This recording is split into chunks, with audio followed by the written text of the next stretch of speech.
The UK government has announced that it will not formally commemorate the 40th anniversary of the 1984 tragedies in Amritsar. An online petition launched by Dabinjit Singh, a respected campaigner for Sikh rights and a former guest of the Satluj podcast, called for official UK government recognition of what he called the horrific events that have been described by many as genocide, stating that the murders fell under the category of crimes against humanity on parity with genocides worldwide. The petition has so far achieved over 11,000 signatures and passed the 10,000 signature threshold, which then requires a formal response from the government.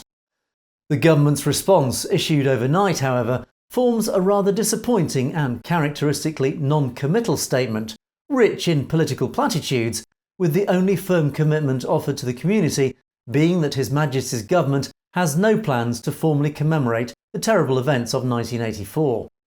The statement, whilst admitting the British Sikh community is held in high esteem, and British Sikhs form an important and vibrant part of the British community, the government did not have any plans for formal commemorations.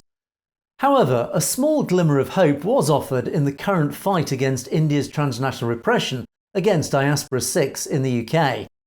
The statement specifically confirmed the government's commitment to promoting and protecting the right to freedom of religion and the belief in being a strong voice internationally in defence of this fundamental right, which included promoting and protecting the rights of British Sikhs.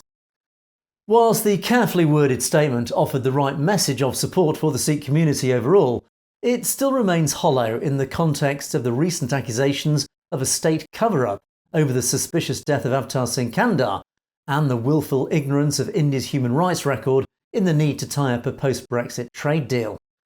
Observers will likely see this statement as a simple diplomatic brush-off by the Sunak government in order not to upset Narendra Modi's government. With a probable change in government on July the 4th this year and the likely election of several Sikh MPs to the new British Parliament, the interests of the community may find government commitments with more substance in the next British administration. You've been watching Satluj TV News. Don't forget to click on that subscribe button to make sure you get to see stories as they're broadcast. And of course, if you have any comments or opinions on any of our news stories, you can comment below. Or indeed drop us a direct message at message@satlujtv.com. We'd like to hear from you.